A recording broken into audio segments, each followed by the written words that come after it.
I'm Jenna Seery, a bookseller and associate producer of Poured Over, and today I am so excited to be joined by Nate DiMeo, the host of a podcast that I have been listening to for a very long time called The Memory Palace, and now here to talk about his incredible book, also called The Memory Palace. You have worked all over in radio and TV.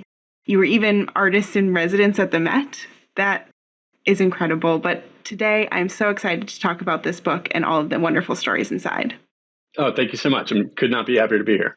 So I have to ask, you've been doing this project for so long now. What was sort of the inception for saying, I have these podcasts and these incredible stories, and now I'd like to get something down on paper? I have been doing this for a very long time. I've been doing this for, this is my 15th year, like actually edging into my 16th year. It is always very easy to remember because I started shortly after my daughter was born, and she is just about to turn 16 in mere days. So it's all fairly, it's been kind of an extraordinary time, long time doing this. The show and the book really come from like the same place, which is that I was really blessed with having some like wonderful widely read friends who are like in all different disciplines, whether it was like some were in the sciences and some were in the humanities. But there was like no better pleasure than having someone say, oh, I've been reading these incredible things recently that you yourself will probably never read because you're in a different discipline or you just don't care enough. But let me tell you the essence of what has been so exciting to me. And I loved like having that thing where someone distills like all of this information and breaks it down and then tells you something about themselves and the way that the story that they choose to tell you, like the meaning that they bring to this thing that they've read over the course of 600 pages, 500 pages, 1,000 pages, and they're bringing it down to you and they're telling you some incredible story or some incredible fact and kind of delivering it to you. And I started the show sort of in the same place where I started the book, which is that like I want to give that same thing to other people. Like I remember like watching like one of those really long Ken Burns documentaries. It was about Lewis and Clark, and perfectly fine documentary, kind of, enjoying it, learning some stuff, learn a little bit about Jefferson, learn a little bit about America in the early 19th century. But then in like hour 3.5 of this thing, they're on their journey and they're trying to prove that the Missouri River is the Northwest Passage, and they're going to follow it. And they're really hoping it's going to take them all the way to the Pacific. And this whole endeavor has been charged with finding this route. And they're going along the Missouri River, and it's getting harder and harder. And suddenly it just stops. They're at the end of the river. There is no Northwest Passage. Their mission is essentially over. They can turn around and go back to Washington, D.C. and say, yeah, sorry, guys, no Northwest Passage. They're like staring at the Rocky Mountains between them and the Pacific and the unknown. Then they decide to keep going. And to me, the essence of that story is in the keeping going. And that is the thing. Like, that's the thing that you then want to turn to your friend at the bar or like turn to your spouse who's like, look up from your book that you've been reading, like at a lounge chair at the pool. It's like, oh my God. So they're going in the Missouri River. And then suddenly they decide to keep going. And I decided that I wanted to do a show that was essentially all that. I was going to give you the historical context you needed. I was going to do the work for you. And I was going to try to do a whole show and now a whole book where everything is, distilled down to the heart of the matter. Like where the drama lies and like where the meaning lies. And, I've been doing it for 15 years at this point. And the whole time I was doing the podcast, I was always like there were so many books that I love that I just like to have them to know that they're a presence on my shelf. That in there was meaning once. Like I was so moved by Ragtime by E.L. Doctorow or Invisible Cities by Italo Calvino or any of these books that I truly love. To have them on the shelf, is this sort of like ongoing, this ongoing relationship that you have. And I wanted to try to do that with these stories. That I wanted to, for the person that's listened for a long time, I wanted to give them some of their favorites that they could collect and hold and have on their shelf in the same way that the things that I love exist there, but also like, fill it with, kind of with new stories and with beautiful things that would kind of like create that relationship. As soon as I got into the book, and the first thing I did, because I am the kind of person who reads the end of a book before I read the beginning. Okay, sure. Which is a hot button topic, and I'm sure I'm going to get questions from even just saying that. But I was like leafing through and looking at the titles and looking at some of the images and the formatting in the book, which is really a delight because I'm a sucker for anything that feels like this book has its own vibe, its own feeling, its own tone. Mm-hmm. And there is so much of that in this book that if you are a listener to the podcast, I think it will feel familiar. But if you have never, ever listened before, you'll start to understand sort of this bigger web that weaves. And so I really enjoyed, I think, all the care that it seems that you put into sort of picking and compiling what's actually in this book, because you have a lot to choose from. Well, I appreciate that, because the truth of the matter is, like, I actually really wanted to design it as a book that it didn't matter if you're a person, frankly, a real weirdo who likes to jump to the end, like you, apparently, Jenna. I wanted a book that would work even in that way. Like, I really wanted it to be like kind of like a cabinet of wonders, or like a museum that you were wandering through and you're taking it at your own pace. Like you are.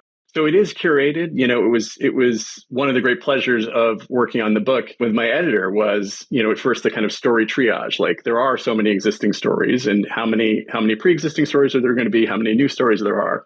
It was ultimately kind of like curating that museum, like finding the juxtapositions between the two stories that would provide the most sort of emotional impact, making sure that if you were to go straight through and you weren't going to jump around, then, you know, how did I want to gently lead you, you know, from emotion to emotion and from tone to tone? And, you know, I don't reject sort of like I'm glad, like I really was working on vibes and trying to, you know, create one of those experiences that, like, I really remember, like, as a kid, like I used to turn to like these books, like the Book of Lists, or like we had these little collections of Ripley's Believe It or Not stories, or even something like Where the Sidewalk Ends, which you would just kind of turn to and you'd be like, oh, I love that one. Let me read that poem, or let me read that poem. But then you'd like discover like, oh, I forgot this one was in here, and it would like touch you anew. Or there would be one that, like, for whatever reason kind of scared you and you would like have avoided it, but then you come to it some months or even years later and it would have this new connection. Like these books like felt like magic. They'd have this, like, again, this kind of presence on your shelf. And I realized that that adult books don't do that enough, you know? And so like part of the impetus for like putting together this collection was I kind of wanted to see if I could kind of create that experience again, like a book that would, you know, feel like it always kind of like held potential, like feel like you could you could open up in the middle. You know, I would picture someone like at the airport and like hope to find it sort of at the airport shelf, which is the second best place after Barnes and Noble to buy a book. And, you know, someone that just might be like, yeah, let me flip this thing and then flip through this book. And they, like, maybe they're grabbed by a photograph, or maybe they're grabbed by an illustration, but even better, maybe they're just grabbed by, oh, this is a 3-page story. Let me read this and see if it takes me somewhere. And, you know, I think that when the stories, you know, I think that over and over again, what kind of people tell me about the podcast and now the book, like they'll say, oh my God, I loved story X. And the best thing for me has always been that I'm almost always surprised. That I'd be like, oh, I would have guessed that it's this one that most people seem to like or whatever. And I think that I wanted to kind of like lean into, you know, what I understand of people's experience of these stories, which is that they hit you for whatever reason. Like they connect with something that you're going through in your life, or there is some object of fascination that it happens to, you know, pair up with. And I really wanted to build a collection that, you know, within this collection, you know, each type of reader might find something that moves them and stays with them, but that can kind of have that Book of Lists like life, or where the sidewalk ends like life, where you'll pick it up from time to time, and at this time you'll connect with this story and not the other. I would even find that experience sort of working on the book myself. I'd be like, why does my editor say this one should be in there? And then third time through, I'd be like, oh, I get it. I see what she's saying. I will say I did go back through and read it pretty much straight through. Oh, good. And I know you were worried. Sure. But it is such a gratifying experience to sort of go on this journey. And I kept finding myself being like, I'll just do one more. And then I had read the whole book. But there is this sort of through line that you feel as you go, even though it may not be exactly like something you could pinpoint and say, ah, yes, this story had this and the next one had this, and so they connect. But there is this momentum that you've created as you work through, and getting towards the end and sort of this culmination piece, there is a real movement within the stories. Yeah, I think I used to be in bands, like in my teens and 20s. I used to play in bands, and when I sometimes do live readings and performances, and I always enjoyed thinking of the story lineup as like a set list. That it's like, oh, this I've done this before. This is you want to play the hits, you want to play the new stuff, you want to surprise people, you want to slow it down here, you want to pick up the pace. And so it was great to realize very early on that that's the same thing that I'm doing with the book. There's literally dozens of stories in this book, and some are extremely short, and some of them, are a little longer. And those considerations of pace and of matching tone and particularly of echoes. Like there was something very interesting to read my own, because normally the way that the podcast works is I release an episode every couple of weeks. And so these are stories that have aired on the podcast before and have been part of the show and were written sometimes several years apart. And then there was new material that I was working in finding sort of different modes to write, for the page. But there was so much kind of like, it was interesting to sort of, find these echoes within stories. And to me, I think that comes down to what I was sort of saying in the beginning, that like part of the pleasure of having your friend distill what they've been working on and distill what they've been reading is that when they are telling you the interesting thing, they're thinking about you, and they're also telling something about themselves, that this is the thing that moved me, and this is the way that I want to connect with you. And so I think that part of the, like, despite the fact that that the collection can sort of seem sort of at random on some level, that you're jumping around to different time periods, and there are stories that are about the seemingly smallest thing, the moment that the first elephant came to North America, which I guess is a fairly large thing, but it was a small moment, or a truly forgotten figure, like, a woman who was a famous 19th century artist, who sculpted in butter, the fact that you're moving from them, but then you're also having a story about George Washington or about, Plymouth Rock or something that is sort of like capital H history. And, trying to kind of like elevate the small and, in its humanity, sort of like find something grand in the way that we all sort of contain those kind of stories, but also to bring the grand down to kind of human level. A lot of what is coming through, and hopefully is a through line. I mean, some of it is just that it's just me and my voice or whatever. But it was by kind of design to like kind of try to see which ones resonated with each other and that sort of thing. I have to say, if we're talking about those stories that just hit and connect with individual people, the butter carving really got me. First of all, I will say I am from Minnesota, so that we're predisposed. So you have some experience with, yes, right, we are predisposed to be fans of butter carving.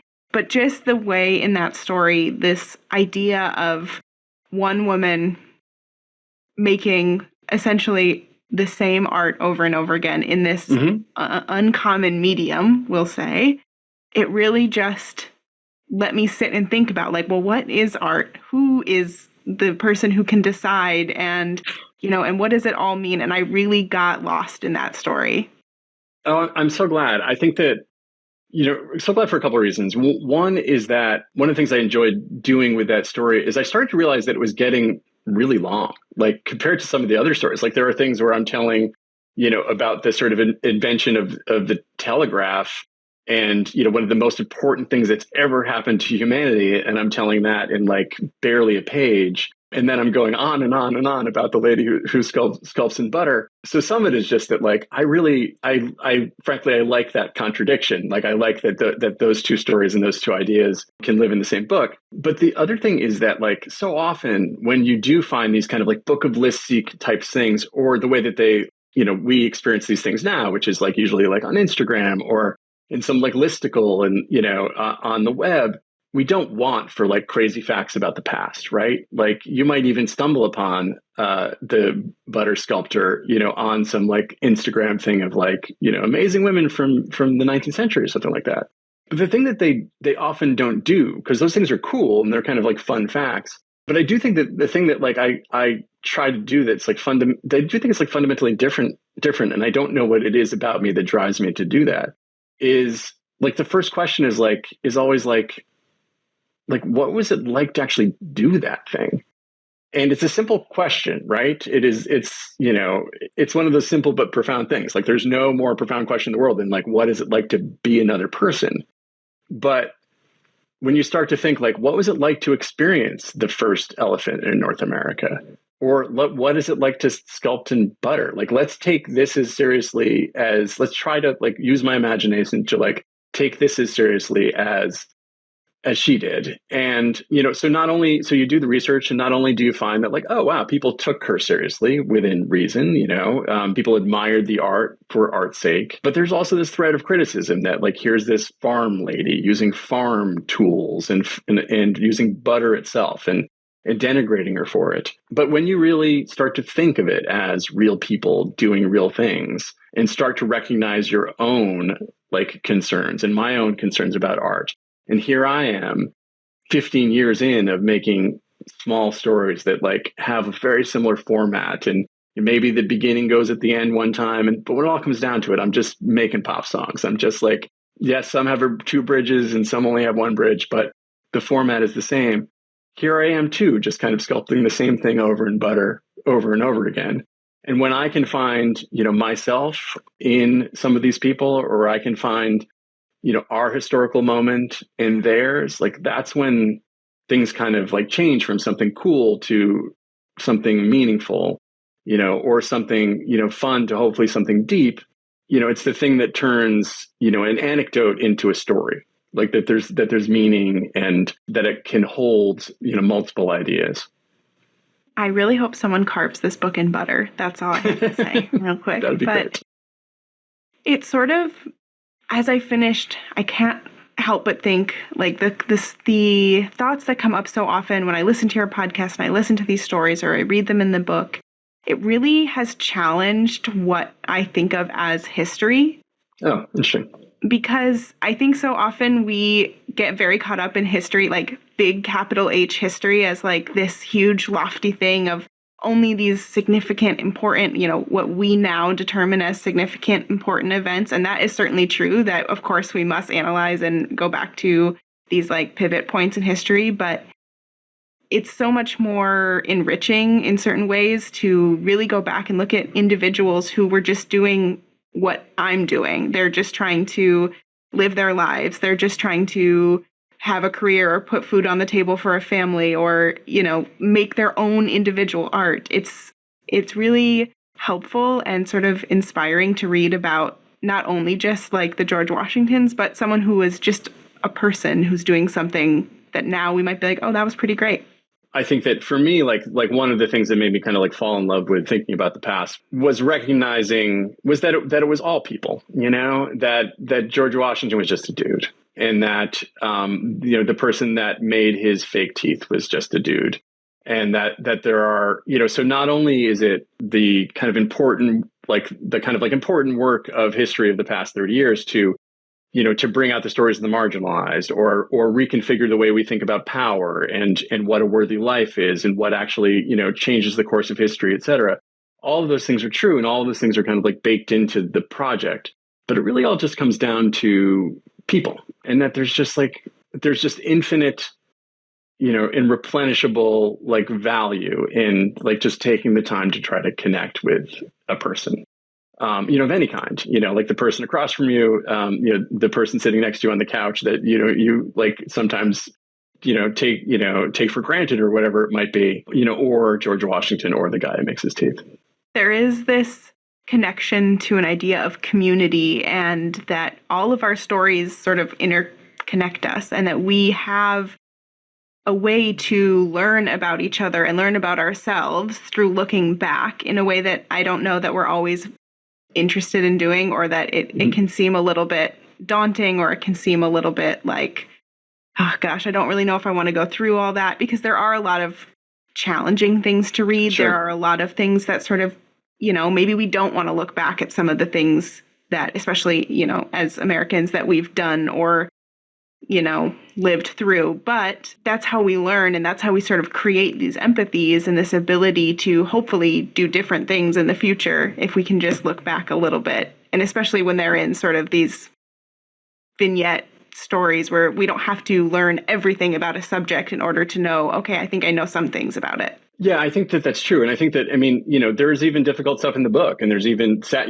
there's sad stories in the book, et cetera. And I think that, for me, so much of what I'm trying, the reason why I write these stories on some level, and the reason, and the thing that I would like people to get out of it is just that, like, so, I mean, just earlier today, like I was just like stressed about some nonsense. I was like in line at Best Buy and trying to buy these headphones and all this stuff. And, it's just like the simple thing of like, of just the simple like mind state of like, oh, I hear I'm stressed. And like, and as a result, like, I just like, you need something to shift, and you just need to become unstressed, and anything can kind of come in and do that.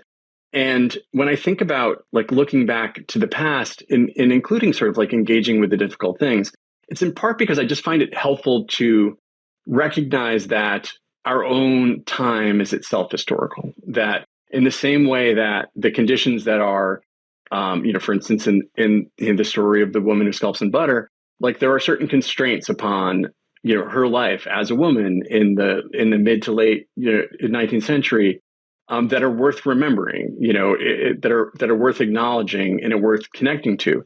But partially just because it reminds me that that life is short, and it reminds me of how quickly things change. And I often find that just engaging with the past in that way just kind of makes me a better human, but also just makes me a better citizen. Like reminds me to vote, reminds me of like the importance of citizenship and all those things. And so in part, like as people read these stories, besides wanting to move people and wanting to break hearts or bring joy and stuff like that, it's partially like you kind of hope it also, in the same way that I feel kind of snapped into focus sometimes and snapped into like literal presence, both in the kind of mindfulness way, but also in like to be snapped into focusing on the now. To me, it's like over and over again, I find it's the past and thinking about the past that almost does that best. That like it's reminding you of, it's focusing on the way that things change, how quickly or not things can change, focusing on, the span of a life and focusing on, that even with in these stories, which are, so often about people doing incredible things, that their lives are not just the moments when they do incredible things. I just sort of find personally useful. There's a lot that I think seeks to sort of isolate us in the way that our world works now from each other and from our past. And having these abilities to look back and say, yes, these people were trying to do some of the same things that we're trying to do now, or even these people experience the same joys of seeing an elephant, or, experiencing things that maybe now we wouldn't look at the same way, but to sort of be able to go back and put yourself in that moment, you're like, oh yeah, we're all just kind of new to Earth and doing things. Yeah, sure. Exactly. Right. And we're figuring out things, and we're figuring them out again and again, which is part of why this project sort of like sustains me and like keeps going, 15 years in. And part of why, even though there might be echoes and continuing threads, that I keep finding that despite the fact that these stories all sort of like, operate along the same kind of core principle. It's like I'm going to kind of take these things, that are big and complicated, and I'm going to distill them down, and I'm going to find these, moments of connection and moments of joy and wonder or terror or whatever it turns out to be, and just like try to tell a ripping yarn and some like hell of a story that will move you. I just also keep finding that same format is sort of like a big enough vessel that it can contain sort of whatever I want it to be. And so as a result, it's sort of like I often think of that like that I'm sort of like just like using the past as raw material to, explore what I'm thinking about, to like explore the day to day, whether that's, what might be happening, in on some grand level in terms of politics or whatever, or about like being a parent or being a child of parents, or being an artist or being a reader or whatever it turns out to be. that, in the same way that, that a poet might, find inspiration in, like a drop of dew or whatever, I'm finding inspiration in like the first Ferris wheel or whatever it turns out to be. Something I love about your work as well is that it allows me to do one of my other favorite things when I read, which I hope is less controversial, is what I consider myself to be like a rabbit hole reader. So I'm like reading a story and then I immediately go online and have to like search and read. I ended up on the Wikipedia page for the Wallendas for a long time. It's a great page to spend some time with. But I love that as well, that it's sort of like, it goes back to what you're saying before, that you never know what's going to spark that curiosity. And I wonder too, like, as you're going through and sort of looking for these stories out in the world, like how often you like catch that spark of you're like, I don't know, that's the story I need to tell next. Well, I mean, that is the thing. It is the spark. Like, I think like the fact that like spark of inspiration or whatever, like whoever came up with that metaphor was entirely right. Because that's really what it is. It's like a light. It's like a light goes off, a light glints at something.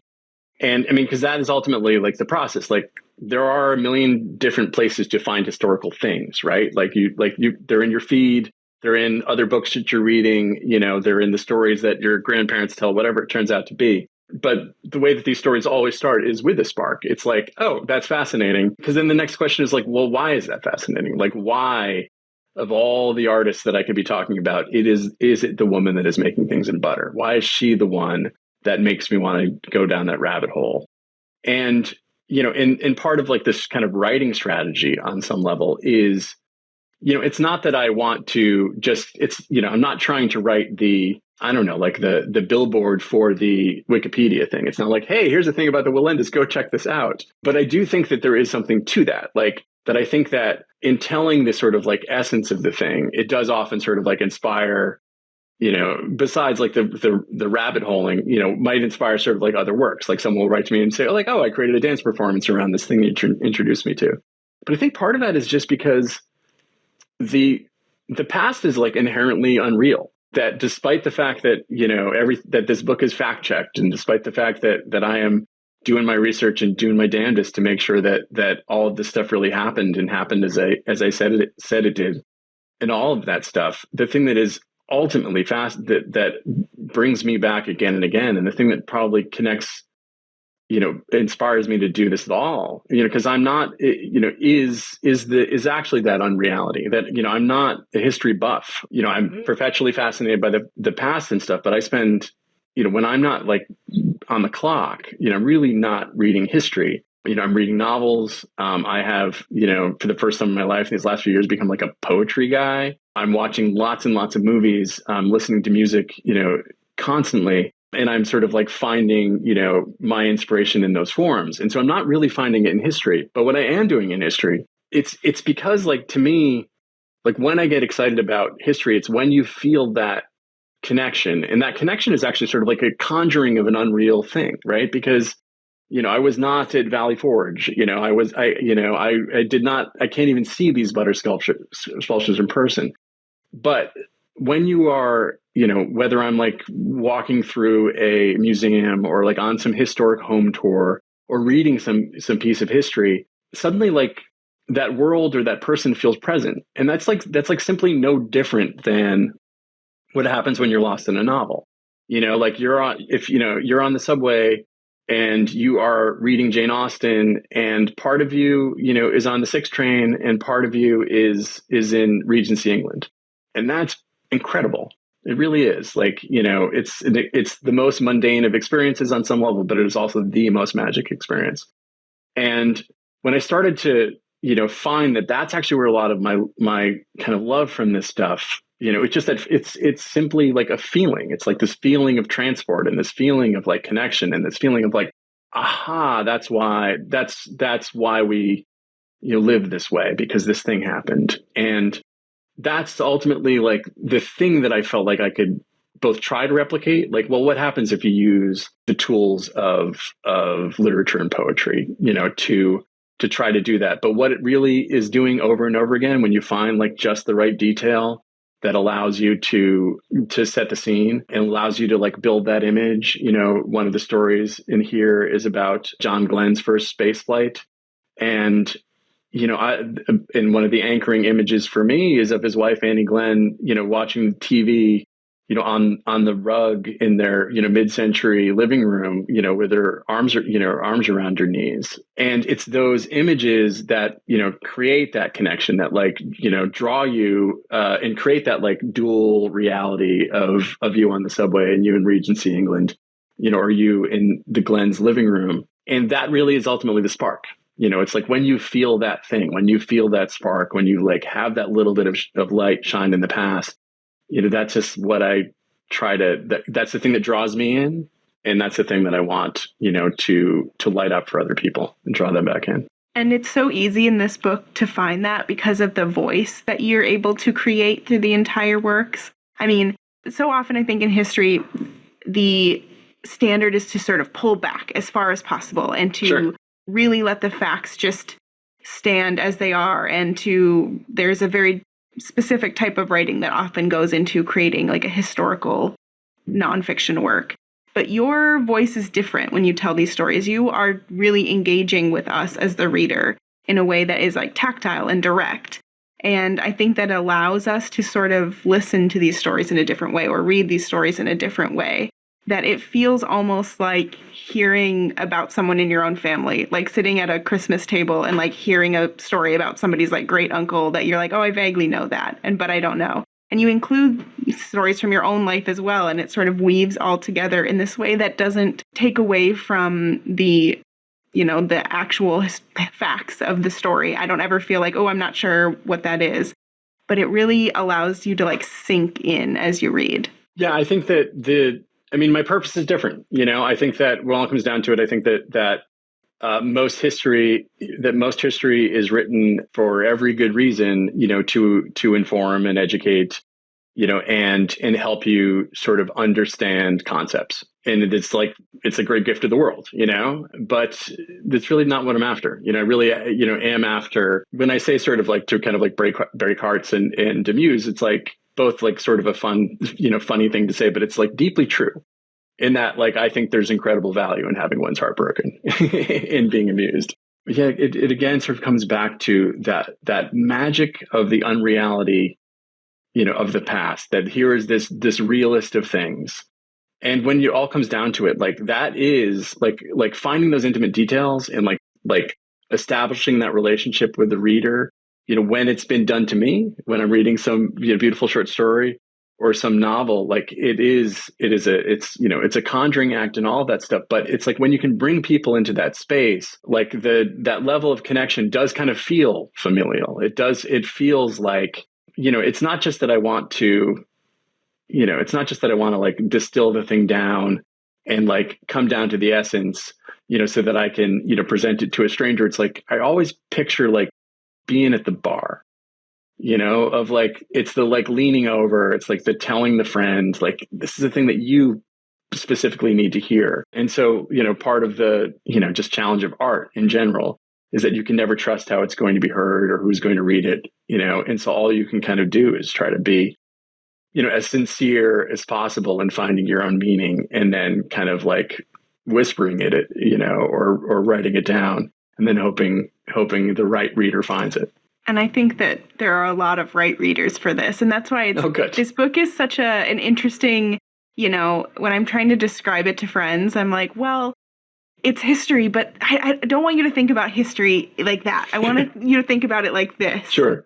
And to go through. And I'm always let me just send you a couple podcast links, and then we'll check back in. And I also wonder, if you have a favorite fact or a little piece of a story that really, when you're this is how I want to tell someone about this book, something that really you feel covers it very well. Well, you have definitely hit upon a problem that I've had for about 15 years. No, it's fine. No, I'm happy to answer this question. But it is true, because it's essentially I sometimes feel if someone said, hey, yeah, there's this book and it is these little short vignettes of history, I'd be yeah, okay, fine. And then if that person said, yes, it's that, but it's really good, that is also fine. But I always realize that the pitch for the Memory Palace can't be it's history, but no, it's really good, can't actually be. Is always sort of the difficult pitch. But the truth of the matter is, for me, I think it is history that is not just makes you feel, it is history that's fundamentally about feelings. It is history that is about people in a truly sort of human way. And it's not just that, like, yes, you will learn what sort of, shoes that they wore. It's history that asks you to wonder what it felt like to wear those shoes. It is history that over and over again, kind of, asks you, to connect with, the people in the stories and find some of yourself in there. And the beauty of being able to kind of put them, all in one book, or obviously not all of them, but put many of them in one book, and have the all the kind of different types of stories that are part of this project. It's not just that there's sort of like something for everyone in the sort of like sales pitch version, which hopefully there is, and this is a wonderful book that you can buy at barnesandnoble.com, or or at any physical Barnes and Noble bookstore. It's that, like, that is the way that it works, that within these stories, whether it is about Carla Walenda, a flying Walenda, who, unlike so many of her family members, managed to live a long life and die of natural circumstances, or whether it is about this, type of camera that was very popular for like 30 years that created these, absolutely enormous and like kind of strange photographic prints. And not a single one exists anymore. There might be some cameras, but not a single print, exists. Within these stories, people will find a little bit of themselves, or they will find their beloved aunt and be like, beloved aunt, this is the book you need right here. And some of that, I think, is the nature of the work, I hope. But a lot of that is by design. Like, I wanted to make a beautiful book. I wanted, a book with a cover that you just wanted to pick up and see what's inside. And then I wanted you to be able to flip to any page and start reading, and, and by the nature of the stories and their shortness, like be drawn in. I often sort of think about like that with each of these stories, whether it's in the podcast or in the book, like I want it to be kind of like a shortcut to feeling. Like I want it to be like an injection of that here in your day. You're on the subway, you're just trying to make your connection. You are at the DMV and you're waiting for your number to be called. That, within the length of a dog walk, or within the length of those, several minutes you have, that you can be transported, and that you can be moved, and that you can come out like just like seeing the world slightly differently than you just were just a few pages and a few minutes before. I think that sums it up very well. I mean, I know that's a long elevator ride pitch, but at the same time, this book kind of defies like a 2-sentence description, because there's just so much in there. But I have to ask, because I am a bookseller and this is Barnes & Noble, I want to talk to you about your literary influences and some authors you love, because you've touched on that, you're a novel reader, you're a poetry lover. So Sure. What are some of those books for you?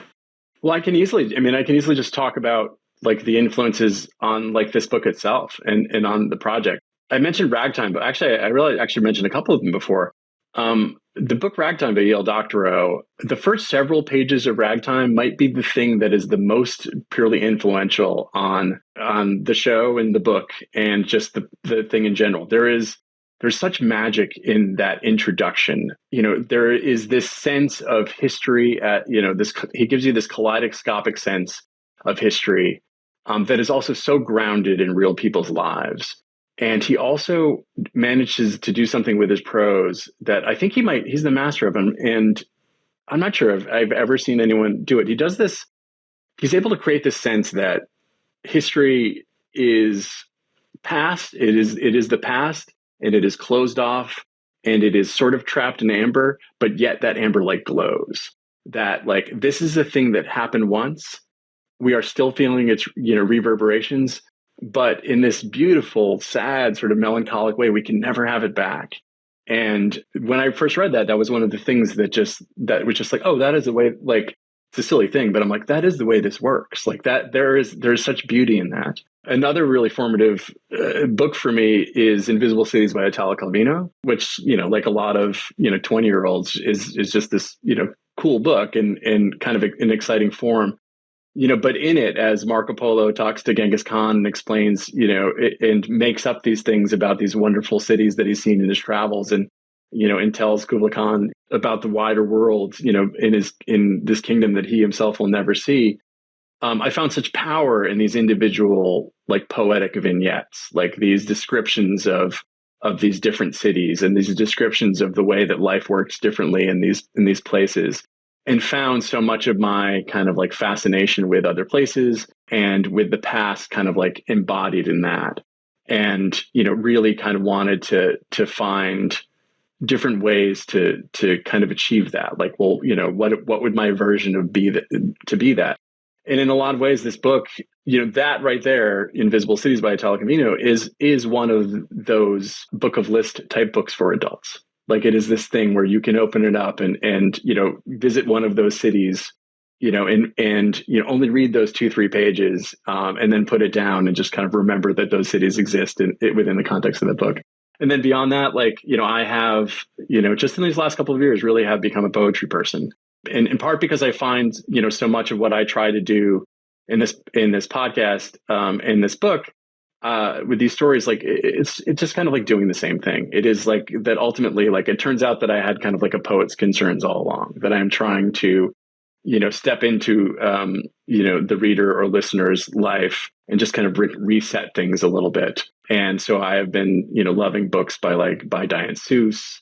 There's a wonderful book called Public Abstract by Jane Huffman, who's a young poet who I really, really love. I also have found that Ben Lerner, whose novels I've always kind of admired but haven't entirely enjoyed, it turns out that his poetry hits me exactly right.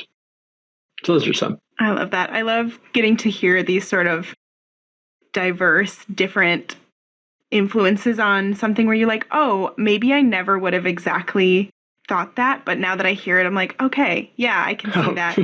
And cool. It comes together in a way where I'm like, okay, that just adds like a little bit extra to it. And I think that that's kind of so much of the feeling of the Memory Palace, is that we're all going to bring what we have to it no matter what. Any of those stories, they can live on the page and they'll be wonderful there.